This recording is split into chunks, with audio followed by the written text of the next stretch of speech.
My name is Kevin Potter, and for my dissertation, I focus on the intersection of migrant literature, politics of motion, and critical theory. And in particular, I'm interested in trying to come up with a new methodological and theoretical framework for the study of migrant literature.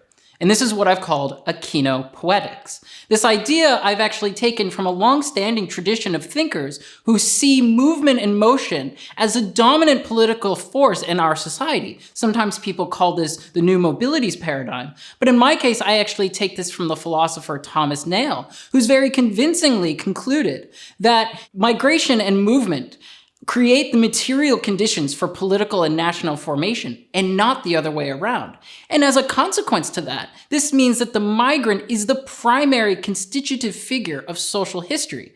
Now, this is a radical idea. We usually look at the migrant as this marginal figure consigned to the secondary political status, or as someone who will always be relegated outside of political representation. But this instead treats them as an affirmative, an active figure, as a transformative figure who pushes boundaries and actually shapes the world that we live in.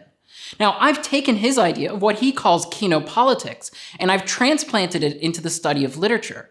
And when we look at a literary text, we want to ask ourselves, how does it make a certain existence visible and thinkable and knowable to us? So my claim through Kino Poetics is that looking at migrant literatures from this perspective can actually make this affirmative figure, this positive and active figure, knowable and thinkable to us.